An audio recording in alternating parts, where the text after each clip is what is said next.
Joining us now to discuss this further is Mukesh Aghi, President, US-India Strategic Partnership Forum. Mr. Aghi, thank you very much for joining us. Very strong statements coming in from Washington, D.C. about India's purchase of Russian oil.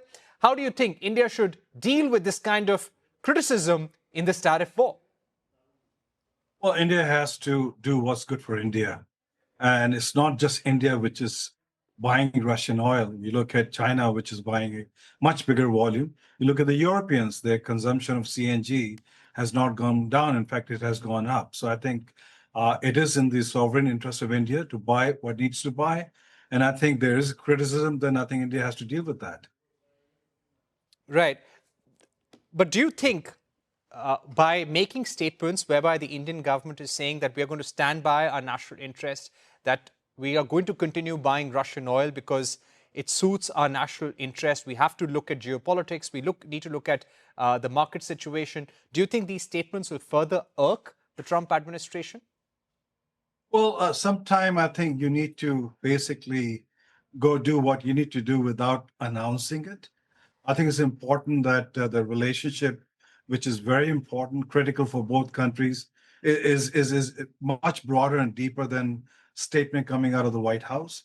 But more important is I think we need to figure out how to basically manage those statements coming out. And I think that's where Delhi can play a little more proactive role to ensure that you're able to communicate more with the White House. And while the administration seems to be moving in a very positive manner with India, you look at the business community still investing in India.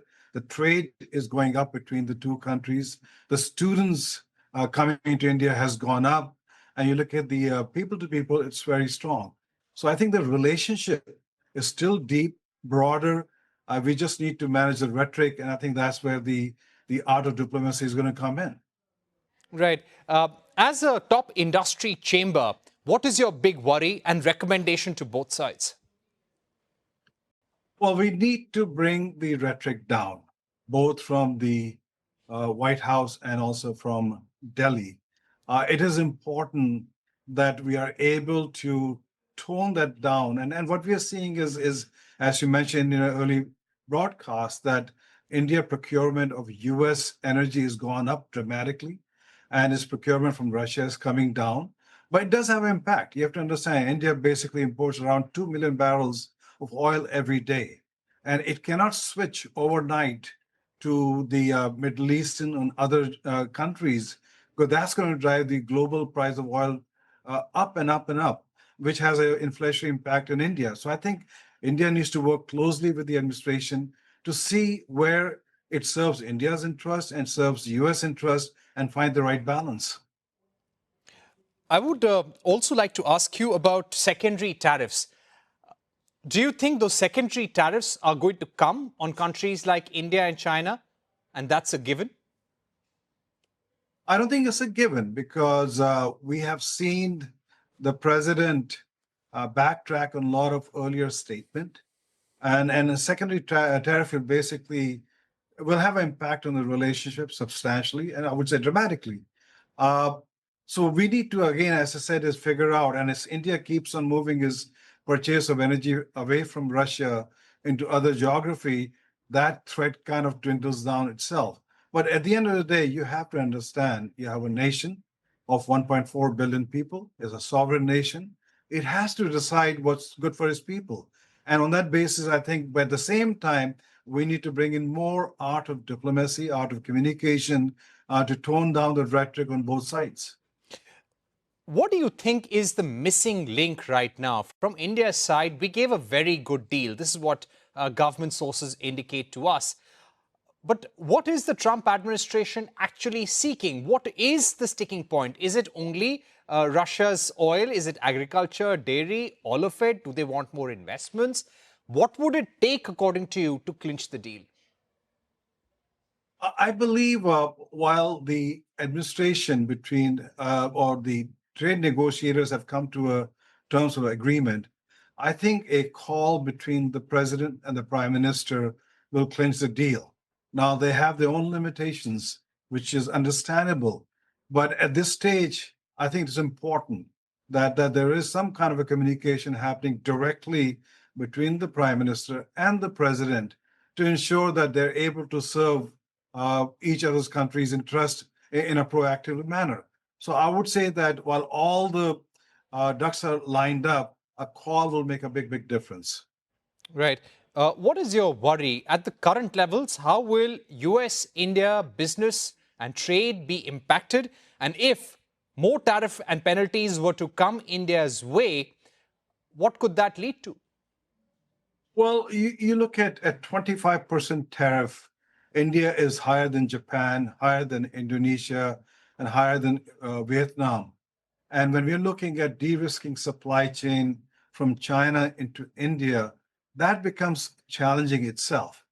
And I think from an India perspective, the government can recalibrate some of the PLI schemes, focusing on incentive, lowering the taxes to some of these exporters, and manage that 25% tariff in a proactive manner. Because when you look at the investments, they're still going up from the US companies in India. When you look at the global capability centers, they're building more and more in every aspect. So India does become a critical sourcing for the US companies. It also becomes a critical market opportunity for US companies. And I've cited several times how Apple started almost 4 years ago from scratch. And now 44% of the phone in the US are coming from India, but Apple also has gained domestic market. So I think it's a combination of the two which we need to figure out and take this forward between the US and India. Right. My final question to you would be, what is at stake in case this relationship uh, goes down because of these trade differences? What is the long-term impact that both countries must keep in mind if this trade deal were to not work out?